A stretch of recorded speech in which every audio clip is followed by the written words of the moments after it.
Always great catching up with Cody Stamann, who's got a big fight coming up here. Douglas Silva de Andrade, UFC Fight Night, May 13th in Charlotte. Cody, how's it going, man? I'm good, brother. How are you? Doing great. Yeah, I'm really excited to see you back in action. Looked like you got plenty of notice for this one. When did you find out? I think like 10 weeks out. Thank God, too, because I was on a food bender. Okay. That was big. Really? Okay. What? Just because but there's a lot of good restaurants in Vegas? Like, what was the reason?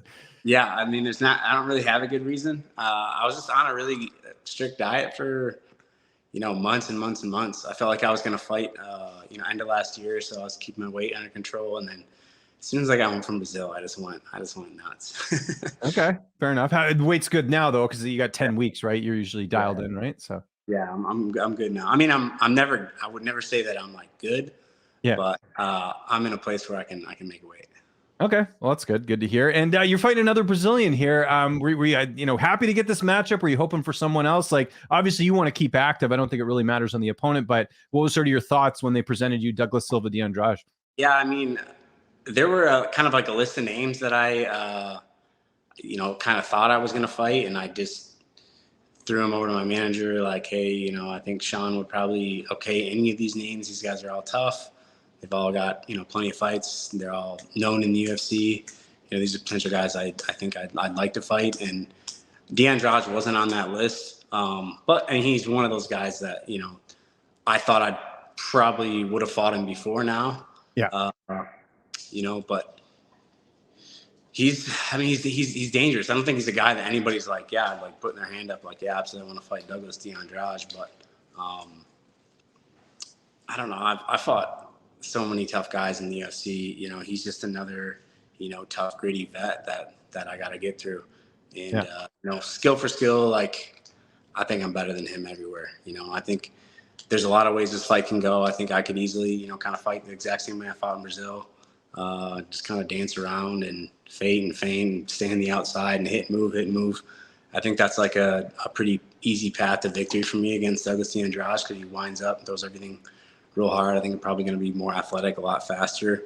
But I also think that I can go forward and kick his ass. So I'm kind of in between those two things right now. Like, what am I going to do? Am I going to like bite down the mouth guard and go after this kid, or am I going to fight really, really smart and just kind of stay away from him the whole time? I don't know. I don't know yet. Yeah, we'll have to see when you get in there for sure. Now, training camp in Vegas, I know it always sort of varies in terms of training partners and all that. Who have you mainly been working with? Who's been helping you get ready for this one? So I've been actually working out with my buddy Chad Decker, who's like the exact same size as this dude, big dude. So I've just been working out with like a lot of like 45 pounders. Danny Ye is another guy I train with a lot. Dan, obviously throws big punches, fights a lot like de Andrade, but those are two guys that I lean on a lot. Just because they're both big, they're both strong, they both hit hard. And Chad is a guy that kind of came out here after I left Michigan. He's from Michigan too, so he's like an up and coming guy that maybe people haven't heard of, but we'll hear of eventually soon.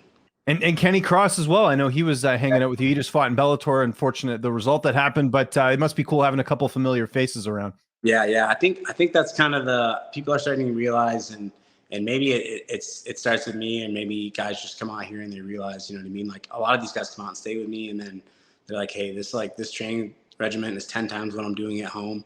Just because in Michigan, unless you have a whole team that's working specifically for you, it's hard to get the work in that you could get out here. You know what I mean? There's just so many more guys. Everyone's so much more motivated to be good. Like the UFC PI, all the big gyms, like you're going to get good looks. You're going to fight with, the best guys in the world. And I think that just gives the young guys a lot of confidence. If they can hang with, a guy that's a, top 10 in the world or, in the UFC, whatever, I mean, they feel like they could actually do this, you know what I mean? So I think it gives guys a lot of confidence when they come out here. And then the grind, you know what I mean? Like you got to be willing to like put the work in, and there's always work out here, you know what I mean? So it's hard to be the hardest working guy out here, and it's easy to be the hardest working guy at home. Yeah, it raises the bar for sure. Do you kind of feel like that older brother, like everyone's kind of like you set this example and everyone's kind of coming out? I know Kenny kind of talked about that when I spoke to him. Yeah. I mean, a little bit, I try to give these guys advice, you know what I mean? Because I think I've made pretty much every mistake you can make, as an athlete. You know, and my advice is always to like, this is a marathon, not a sprint. You know what I mean? I know it always feels like you need to get there right now. But the reality is that this fight game, a lot can happen in a year, and nothing can happen in a year. You know what I mean? You never really know what's going to happen. And, you know, for me, you know, my biggest mistake, I think, in my career, like I slow rolled myself until I got in the UFC. And then as soon as I got in the UFC, I'm like, I want everyone to know who I am. I want to be in the top 10 in a year. I want to do this. I want to do that. And I was just so excited to get all these things. And I kind of like forgot what got me to the show. And that was like being patient, being smart, picking the right fights. You know, then I got in the UFC and I'm just like, I want to fight the best guys every single time. And, you know, that wasn't a great approach. You know, I'm kind of taking a different approach. I'm trying to like actually go back to my roots and be smart. And, you know, this is another, you know, fight for me, another opportunity, you know, where I think I'll probably be, I mean, I should be a favorite. I imagine I would be. I'm sure you are. Yeah, I'd be pretty surprised if you weren't. But, you know, kind of on the flip side, like playing devil's advocate a little bit, I know obviously you've learned from those things, but also you have those like big names under your belt, like the guys that you fought. So I'm sure you can kind of, you know, know at least that you belong there. Like some guys get that real slow roll and then they get that step up and then it's like too much too soon, you know? Yeah. I mean, I was ready, you know, I was ready when I got in the UFC. I really did.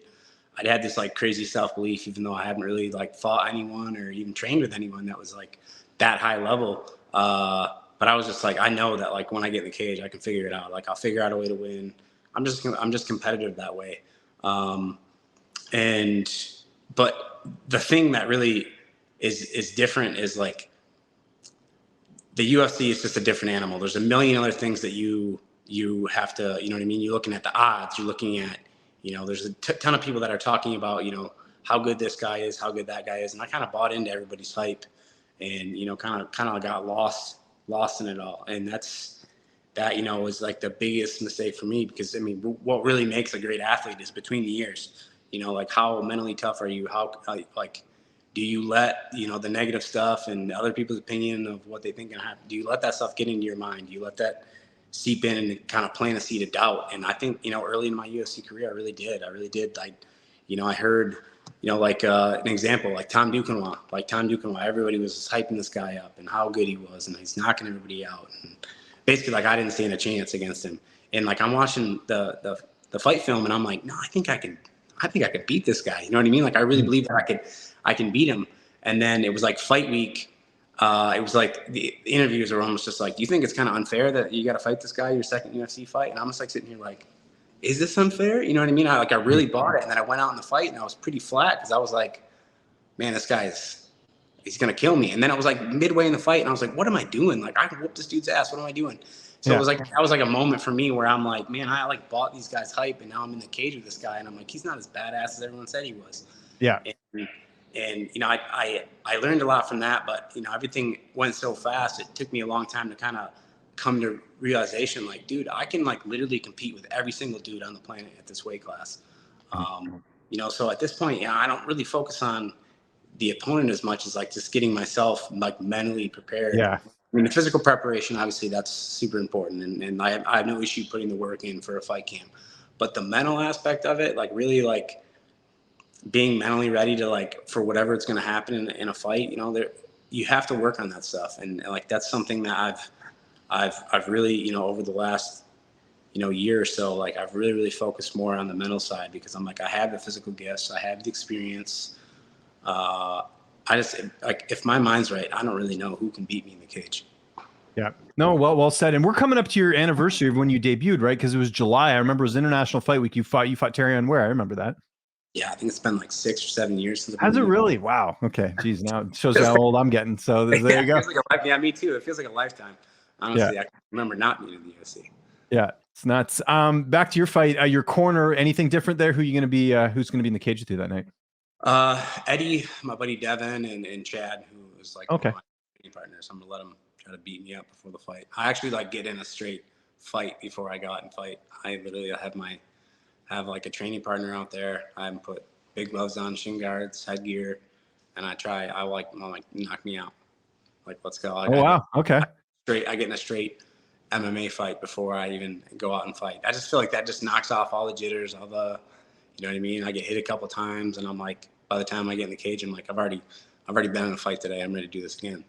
Interesting. Okay. Yeah, I've heard that before about fighters not wanting to come out flat. May 13th. I know you said there's a couple different ways you could see this going. Realistically, what do you think is going to happen on May 13th? Yeah, I mean, honestly, he's wild, right? He's wild. There's a lot of. I mean, he's a dangerous guy. So I think I need to be patient. But I think I can knock him out. I think I can submit him. I think I can grind him out for 3 rounds. I really think it's just going to be, whatever comes to me in the fight. Honestly, though, I really do think that I'll pressure him. I'll take him down. I'll beat him up. And I think he's going to crack. You know what I mean? I think he's going to crack. I'm going to see how bad he still wants this at his age. You know what I mean? I'm gonna test his heart. We're gonna find out for sure if he really wants to do this at this level still. Obviously we have the title fight in your division coming up on Saturday. Aljamain Sterling, Henry Cejudo. How do you see that one going down? Man, so I think Cejudo. Aljamain Sterling. I didn't think Aljamain Sterling had a chance the second time when he fought Jan. I mean, he showed me something, you know what I mean? Like, even after being in the cage with him, he showed me a different level of, what he's capable of. And, like, he found opportunities, he capitalized on them. He fought a really smart fight, whether you think he won or lost, ultimately, like, he's the champ. And then, the Dillashaw fight, there's not really a lot going on there with one-armed Dillashaw. But I think Aljo's kind of proven a lot of people wrong. Like, he is mentally prepared for the task. Henry Cejudo, though, is a super smart fighter. I don't think Aljamain Sterling is going to be able to jump on Henry Cejudo's back. So that limits the ways that Aljamain Sterling can win. I mean, I could really honestly see Sterling pulling this off by kind of pop-shotting, staying on the outside. I think that's the smartest way for him to win. He's a lot bigger than Cejudo. I don't know how dedicated Cejudo is to the game still. It's hard to say, Cejudo's an absolute dog in there. That guy is a competitor. He knows how to win. I mean, you saw, with Marlon Moraes, like, I saw him dislocate his shoulder and trying to figure his shoulder out. And then the next round, I watched him just bite down and just start throwing right hands every time he got kicked. I mean, like, it takes a real dog to do something like that. Like, realize, like, I have one weapon. I'm just going to keep throwing it until this guy falls down. And he did. I mean, so I would never bet against Henry Cejudo. As a competitor, I think he's obviously the upper echelon of, people that have ever competed in MMA. So I don't know. I don't think Cejudo, if he still wants it as bad as he used to, I don't think Cejudo can lose this fight. Wow. Okay. There you go. Yeah, it's definitely close, and I think the odds right now have them as like almost even right now, which is goes to show you how good of a fight it is. I saw on your Instagram you did a bit of hunting. I know you're doing that in between, obviously, like getting back. Do you have any other things planned, or is that, I guess, just wait until it gets colder and you can go back to Michigan, because there's probably not much hunting in Vegas, right? It's like hunting season's kind of dead, So that's kind of why I want to fight now, and then maybe before the fall, so I can take the rest of the year and just go hunting for a few months. The fall is really the time when I'm gonna go hunting. I've got a bunch of hunts planned for the fall, so I mean, this fight was strategically placed, in May, and then hopefully I can get another one in like August, September. That way, the rest of the year I can just get lost in the woods for a few months and just kind of get away from all this shit. Yeah. No, that's cool. Do you ever feel like, have you ever played Duck Hunt on the old Nintendo? Do you ever feel like that when you're out there? We used to have this duck hunting game where it was like the ducks were like on the wall and you had like the little shotgun and you'd shoot them. Okay. I played it on Nintendo. But I used to play that duck hunter game for hours. Hours. I mean, I've been like, I think I was like 4 years old. I had like a cap gun, like out in the, like with my little camo on. I was like 4 years old and I had a little cap gun. I'd go out hunting with my dad. So like duck hunting, I mean, I feel like I've been like psychologically brainwashed to just want to shoot ducks. I don't know why.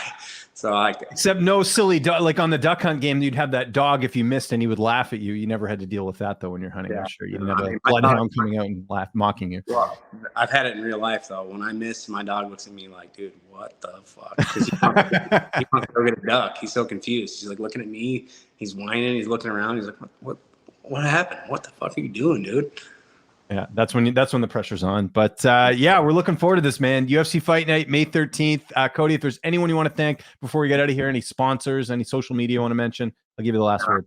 I just want to thank me.